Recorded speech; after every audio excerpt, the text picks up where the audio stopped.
Bonjour à toutes et à tous et bienvenue dans ce nouveau tutoriel Photoshop. Aujourd'hui, suite à une vidéo que j'ai vue sur internet et à une jeune fille de Twitter avec qui je discute pas mal sur des problématiques de graphisme, j'ai remarqué qu'elle faisait une action assez répétitive sur des designs de badges et je souhaite lui proposer une solution pour aller un petit peu plus vite, histoire de gagner un peu de temps dans son workflow. Cette solution, c'est de pouvoir exporter votre image, donc celle qui est actuellement ici en 600 par 600, dans différents formats, 72-72, 30-30, 12-12, et ce sans avoir besoin à chaque fois de revenir recréer toujours la même action, devoir refaire un CTRL ALT I, changer la taille, enregistrer. Pour cela, nous allons utiliser les scripts, et le rendu va être le suivant. Là, vous voyez, le dossier est vide, il y aura juste à appuyer sur le bouton lecture après avoir préparé notre script, cliquez dessus, on lance l'action et automatiquement, vous voyez que tout est enregistré dans le fichier. Il va même prendre en compte les noms que vous allez lui donner. Donc là, vous voyez que je lui ai donné le format de base, j'ai fait un réenregistrement dans le dossier. Le format ici avec le W en moins, ici avec 12 et ici avec 36. Ça vous permet de vous adapter et de créer ce que vous voulez. Ensuite, il suffira de venir l'enregistrer ailleurs et de recommencer. On va passer tout de suite à la présentation du script dans la suite de la vidéo. Et je vous explique aussi un petit souci qu'il y a avec le script qu'il faut prendre en compte si jamais vous venez recréer ce type d'éléments. On attaque tout de suite la vidéo. Attaquons donc la création de ce script. Mais avant, je vais vous montrer le petit souci que j'expliquais en introduction. Donc là, je vais juste venir fermer mon document, je n'enregistre pas parce qu'on va le réutiliser. Et je vais vous montrer le souci. Le souci est le suivant. Si jamais vous faites ce script, le problème c'est que à l'heure actuelle, Photoshop ne garde pas forcément en mémoire les noms de documents. De ce fait, si je viens par exemple refaire mon script tout de suite par-dessus une autre image et que je lance lecture, il va refaire les mêmes actions, mais malheureusement il va effacer ce qui a déjà été fait. Donc il faudra tout simplement, une fois que vous avez terminé votre premier projet, le déplacer dans le dossier adéquat, par exemple le dossier 1, 2, 3, enfin vous le nommez comme vous voulez, et de cette façon, vous aurez chacun des éléments dans votre dossier. Le souci également, c'est que tous vos fichiers s'appelleront pareil. Là vous voyez que si je le remets, il m'a repris la même nomenclature. Alors j'ai bien une solution pour pallier à ce souci, je vous montrerai ça dans la vidéo à la fin. C'est la sorte de deuxième script que moi je propose, qui permet de classer plus facilement. On verra après, à vous de choisir celui que vous voulez. Pour le premier exemple, c'est relativement simple. Donc là, je referme mon élément. On va reprendre ici donc le petit badge cœur qui a été réalisé ici, tout simplement. Je perds mes mots, excusez-moi. Et on va créer notre script, ou notre action. Pour l'action, vous allez venir dans Fenêtre, Action, et ça vous ouvrira ce petit menu. On va créer ici un nouveau calque, on va l'appeler Redimension. On va garder l'ensemble par défaut parce que c'est le dossier dans lequel il est enregistré. Et ça, c'est si vous voulez avoir une touche pour aller plus vite. Je vais cliquer sur Enregistrer et on va pouvoir attaquer.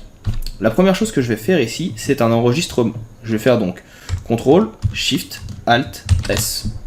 Et je vais cliquer donc sur Enregistrer. J'ai bien choisi PNG pour rester dans le format, mais vous pouvez prendre celui que vous voulez. J'enregistre et automatiquement, ici, si je ne change pas le nom du document et que j'enregistre, automatiquement, celui-ci est exporté. On voit que dans le paramètre qui est ici, on va avoir toutes les informations liées à l'enregistrement. On le voit tout de suite, le profil ICC, le cache couleur, le format, et on voit qu'il n'y a pas de nom forcément qui a été défini, parce que je n'ai pas changé le nom. Par contre, si maintenant je fais CTRL ALT I pour modifier la taille de l'image et que je passe à 72, je clique sur OK, il va me faire une redimension de mon image. Il l'enregistre aussi, et j'exporte avec un CTRL ALT SHIFT S. Ici, mon élément, je vais lui rajouter par exemple -72. Je clique sur Enregistrer, et automatiquement, l'élément a été modifié.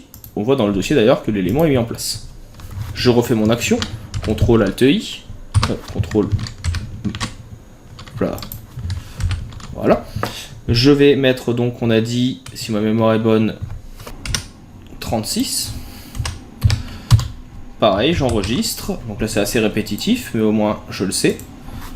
36. Et on recommence ici avec 18. Et on enregistre. Hop, et je rajoute 18.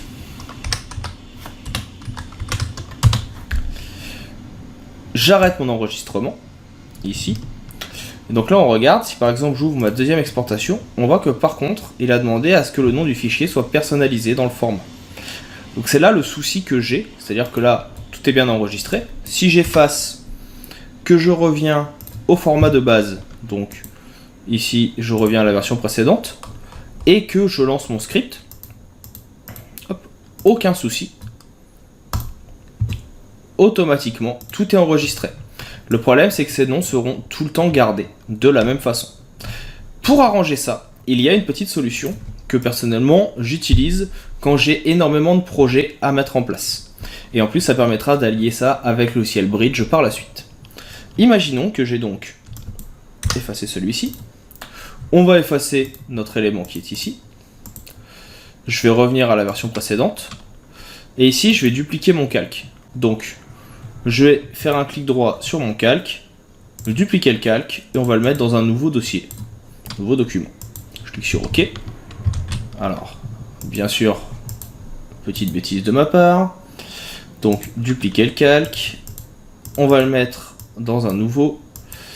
Mais, alors, toc, ça va aller plus vite. Je vais faire CTRL S. Voilà.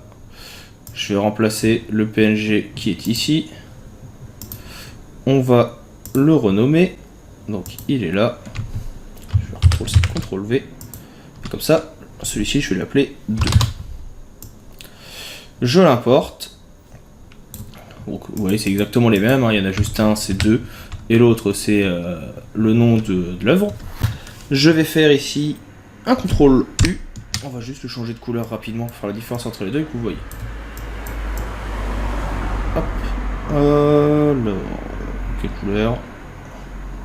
Voilà, celui-ci. Comme ça, on a bien les deux différents. Maintenant, la solution pour moi la plus adéquate pour pouvoir avoir plusieurs fichiers avec la bonne nomenclature va être la suivante. Je vais créer dans mon dossier ici un nouveau dossier 600, un dossier 72, un dossier 36, un dossier ici 18. Imaginons que, eh bien, je souhaite réaliser donc mes modifications. Eh bien, mon script sera le suivant. Créer un nouveau script. CTRL ALT SHIFT S. Enregistrer. Le premier sera dans 600. Je modifie la taille. Je vais passer ici à, par exemple, on a dit 72. J'enregistre. J'enregistre. Et là, en fait, je choisis juste un autre dossier. J'enregistre, je modifie, 36, on enregistre, on change de format, 36, et enfin, on change une dernière fois, 18, j'enregistre dans le bon dossier. J'arrête mon script, et maintenant si je regarde dans chacun des éléments, j'ai donc mon bon fichier. Et si je viens ouvrir mon fichier numéro 2 maintenant, qui est ici, c'est là que c'est intéressant, et que je lance le script, automatiquement, eh bien, il sera automatiquement transporté de l'autre côté, mais avec le bon nom de fichier, et le bon format. L'autre utilité que cela va avoir est la suivante. Et après, je vous montre aussi l'utilisation que Bridge va vous permettre d'avoir pour vous faire gagner du temps. C'est que, imaginons maintenant que vous avez vos deux éléments. Donc là, je reviens sur mes fichiers de base. Ils sont là tous les deux. PNG1, PNG2. Je reviens dans Photoshop et je vais avoir ici automatisation, traitement par lot. Dans traitement par lot, je vais pouvoir venir choisir mon action. Donc là, mon action, c'est action 2. Sélectionner mon dossier. Donc là, mon dossier va paraître, par exemple, être dans tuto, gratuit, script. Je vais lui dire de sélectionner le dossier. Il va me sélectionner les deux images. Et je vais cliquer sur OK. Et automatiquement, il va faire un temps de chargement. Alors là, il a pris la vidéo d'introduction parce que je l'avais mise dans le dossier. Petite erreur de ma part. Et maintenant, après un petit temps de chargement, tout est mis en place, comme vous pouvez le voir ici. Et surtout, dans le dossier, eh bien, tout est bon avec les bons noms. Donc ça vous permet de gagner un temps assez important. Et ensuite, ce qui est intéressant, c'est qu'on peut passer très simplement dans Bridge, Dans Bridge, vous allez pouvoir retrouver vos dossiers. Donc là, je vais avoir tous mes dossiers. Je sais que ça va être dans Data, que ça va être dans Tuto, et surtout que ça va être donc ici gratuit, Script, Dossier. Et là, dans Dossier, je vais retrouver automatiquement tous mes éléments. Et je peux venir les rechercher, si je le souhaite, et dire par exemple que tous ceux qui vont être dans le dossier 72, je vais les sélectionner, faire un clic droit. Je vais pouvoir faire ici changement de nom global, prendre le nom, donc là je lui dis que je veux qu'il garde son nom actuel, et qu'en plus je veux y ajouter un élément. Donc là par exemple, je veux ajouter du texte, et le texte ce sera -72. Je clique sur renommer, automatiquement tous mes éléments présents dans ce dossier se renommeront -72. Tous ceux-ci pourront être sélectionnés, renommés de façon globale, renommés -36. Et si je reviens dans mon dossier, ils sont maintenant ici. Et on peut tout récupérer d'un coup. Il suffit juste de taper dans votre explorateur par exemple PNG, et tout est récupérable. Vous faites un petit CTRL X et un petit CTRL V. Donc là, comme il y a plusieurs noms de fichiers, forcément je n'ai pas fait 18 et 600, il veut les remplacer. On ignore, il créera des copies, et automatiquement vous avez donc vos éléments qui sont récupérables ici. Et ce, très rapidement, ça vous permet de gagner un petit peu de temps. Le plus long étant de faire le script une première fois, et après, vous l'aurez à chaque fois, vous n'aurez plus qu'à le lancer pour la création que vous voulez. Donc voilà pour ce petit tutoriel, j'espère qu'il vous aidera et vous permettra de gagner du temps dans votre workflow, surtout pour Chloé, qui fait également donc de super badges pour Twitch et un petit peu de gaming que je vous recommande d'aller voir si cela vous intéresse, et n'hésitez pas à lui passer commande si vous en avez besoin. Elle a une sacrée touch en illustration, donc profitez-en. Pour info, c'est donc elle qui a créé le petit cœur que vous avez ici. Il ne me reste plus maintenant, donc comme je le disais il y a quelques instants, que vous dire à bientôt et à vous souhaiter une bonne continuation. Hop hop, ne partez pas si vite. Vous avez aimé la vidéo, l'astuce que vous avez vue vous a plu et vous a permis de vous améliorer dans le logiciel que vous suivez, Photoshop, Illustrator, InDesign, Affinity Photo ou que sais-je encore. Vous souhaitez aller un petit peu plus loin dans la découverte de ces outils et comprendre au mieux leur fonctionnement, voire même vous personnaliser dans certains domaines, l'auto-entreprise, comment développer votre auto-entreprise par exemple avec Photoshop, comment vous améliorer si vous êtes développeur, comment l'utiliser la suite Adobe si vous êtes illustrateur, ou que sais-je encore. Sachez que je vous propose également des vidéos sur tuto.com que vous pouvez retrouver avec le lien présent dans la description. Vous y retrouverez l'intégralité des vidéos gratuites du site, de la chaîne YouTube, mais également l'intégralité de mon catalogue de formations payantes.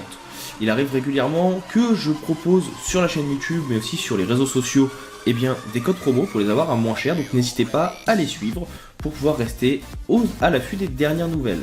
Je vous invite également, bien sûr, à laisser un commentaire, un petit like, à partager la vidéo autour de vous afin que la chaîne puisse grandir. N'hésitez pas à me dire ce que vous en avez pensé, c'est toujours avec plaisir que je lis les commentaires et que je réponds, même en cas de besoin. Je vous dis maintenant à bientôt pour d'autres tutoriels, pour d'autres ressources, pour d'autres outils liés au monde du graphisme ou du marketing. Je vous souhaite une bonne continuation et je vous dis à bientôt.